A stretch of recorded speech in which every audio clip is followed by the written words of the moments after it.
මගේ කෝටිපති යාළුවා පළවෙනි කොටස. පුරුදු 7ක් තියෙනවා ජීවිතේ ඔයාගේ ෆයිනෑන්ෂල් පැතින් විනාශ කරන්න පුළුවන්. ඒ පුරුදු 7 ඔයාට කවදා පේන්නේ නැහැ. ඔයාට අයිඩෙන්ටිෆයි කරගන්න බෑ. ඒකින්ද ඒක හැමදාම ඔයත් එක්ක තියෙනවා. ඒ පුරුදු 7 තමයි ඔයාගේ ජීවිතේ හැමදාම ඔයා දුපත් වෙලා ඉන්නවා නම් ඒකට ප්‍රධාන හේතුව වෙන්නේ. ඔයා නිකන් හිතන්න ඔයාගේ ජීවිතේ කවදා හරි ඔයාට පඩි වැඩිවීමක් ලැබිලා තියෙනවා. ඒ පඩි වැඩිවීමෙන් ලැබෙන මුදල කවදා හරි ඔයාට එකතු කරගන්න පුළුවන් වෙලා තියෙනවා.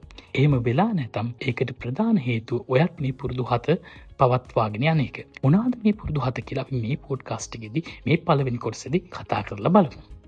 ඔයා හිතනවා නම් හම්බෙන පඩිය එහෙම නැත්නම් ඔයාට හම්බෙන මුදල අනුව ඔයා දුපත් පොසත් කියන එක තීරණය වෙනවා කියලා ඔයා වැරදි. ඒ කියන්නේ ඔයාට ලොකු පඩියක් හම්බුණා කියලා ඔයා පොසතෙක් වෙන්නේ නැහැ. ඒ වගේම තමයි ඔයාට පොඩි පඩියක් හම්බුණා කියලා ඔයා දුප්පතෙක් වෙන්නේ නැහැ. මොකද දුපත් වීම සහ පොසත් වීම කියන්නේ තමන්ගේ පවතින චර්යාව මත රඳා පවතින එකක් මිස තමන්ට හම්බෙන මුදල් ප්‍රමාණය මත රඳා පවතින එකක් නෙමෙයි. මං ආපහු ඒක කියන්නම්. ඔයාට හම්බෙන සල්ලි ගාන අනුව නෙමෙයි ඔයා දුපත්ද පොසත්ද කියලා තීරණය වෙන්නේ.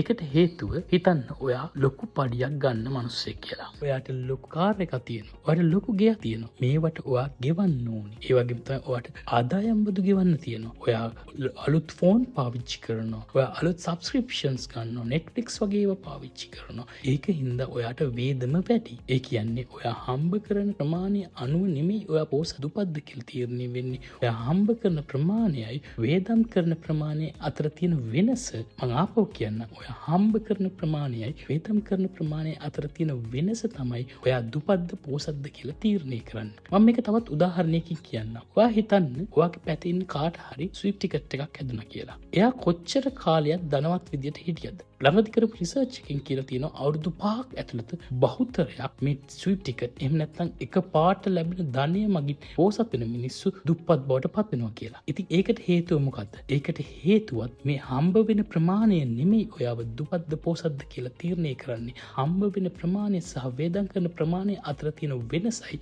ඔයා දුපත්ද පොසත්ද කියලා තීරණය කරන්නේ. ඉතින් අපි බලමු මේ ප්‍රමාණය වෙනස් කරන්න අපිට හේතු වෙන මේ හැංගිච්ච පුරුදු 7 මොනවාද කියලා. පළවෙනි එක තමයි ලයිෆ් ස්ටයිල් ඉන්ෆ්ලේෂන්. එහෙම නැත්නම් ජීවන තත්ත්වයේ උද්දමනය කියලා කියන්නේ. ඔයා අවුරුදු ගාණක් වැඩ කරපු හින්දා ඔයාට කම්පැනි එකෙන් වැඩිපුර පඩියක් ගෙවන්න තීරණය කරනවා.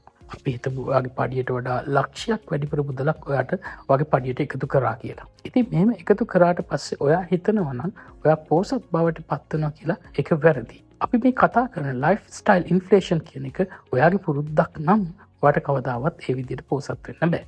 අපි බලමු මොකද්ද එකෙන් වෙන්නේ කියලා. ඔයාට ලක්ෂයක පඩියක් වැඩි වුණාම ඔයා හිතන පළවෙනි දේ තමයි හරි දැන් මට පඩිය වැඩි වුණානේ මං මුලින්ම කරන්න ඕනේ මට අලුත් ෆෝන් එකක් ගන්න. ඔයා ගාව තියෙන පරණ ෆෝන් එක හොඳ වුණත් නරක වුණත් ඒක වෙනස් කරන්න ඔයාට හිතෙනවා. ඒ වගේම තමයි සමහර විට ඔයාට හිතෙන්න පුළුවන් මගේ කාර් එක දැන් පරණ වැඩි ඒකින්ද මං අලුත් කාර් එකක් ගන්න ඕනේ. එහෙම නැත්නම් ඔයාට හිතෙන්න පුළුවන් මං ඉන්න තැන හරි වෙනස් කරන්න ඕනේ. මං අලුත් තැනකට යන්න ඕනේ. අලුත් ගෙයක් ගන්න ඕනේ. මේ වගේ ගොඩක් දේවල් ඔයාට හිතෙන්න පුළුවන්. ඒ වගේම තමයි ඔයා ඒ වගේ එකක් හෝ කිහිපයක් කරන්න උත්සාහ කරනවා මේ ඔයාගේ පඩිය වැඩිවීමත් එක්ක.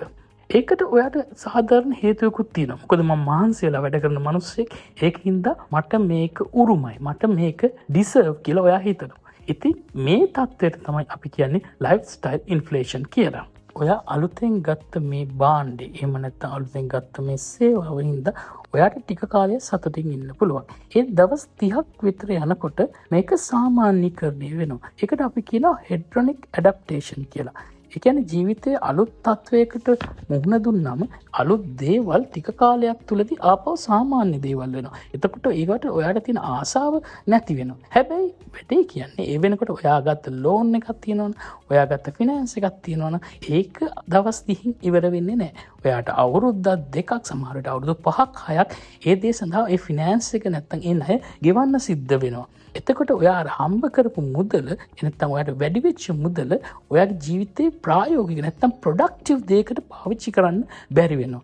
ඒ කියන්නේ ඉන්වෙස්ට්මන්ට් එකකට ඉතුරු කිරීමකට වගේ දෙයකට පාවිච්චි කරන්න ඔයාට බැරි වෙනවා. ඉතින් මේකින්ද ඔයා නැවතත් ආපහු හිටපු තත්ත්වයටම වැටෙනවා. මේකට ඔයාගේ පඩිය වැඩි වුණා කියලා ඔයාගේ ජීවිතය ඉස්සරහට යාමක් සිද්ධ වෙන්නේ නැහැ. ඔයා කරන්න ඕන ප්‍රධාන දේ තමයි ඔයාගේ පඩිය වැඩි වුණොත් එහෙම නැත්නම් ඔයාට අමතර ආදායමක් ලැබුණොත් එකපාර අලුතෙන් දෙයක් පාවිච්චි කරන්න ගන්නේ නැතුව එහෙම නැත්නම් එකපාර අලුතෙන් දෙයකට යන්නේ නැතුව අඩුම තරමේ මාස 12ක් 18ක් වගේ ඔයාට ලැබෙන මුදල එකතු කරන්න. ඒකෙන් කොටසක් ආයෝජනය කරන්න. ඒ වගේම ඉතුරු කොටසෙන් ඔයාට අවශ්‍ය දේවල් ගන්න. එහෙම නැතුව එකපාර ඔයා වැඩි වෙන හැම පඩියටම ඔය අලුත් දේවල් ගන්න ගියොත් ඔයාගේ ජීවිතේ හැමදාමත් එක තැනම තියෙනවා. මේකෙන් මිදෙන එක එච්චර ලේසි නෑ. ඒකට ප්‍රධාන හේතුවක් තියෙනවා. ඒක අපි කතා කරනවා අපේ දෙවන හේතුවත් එක්කම.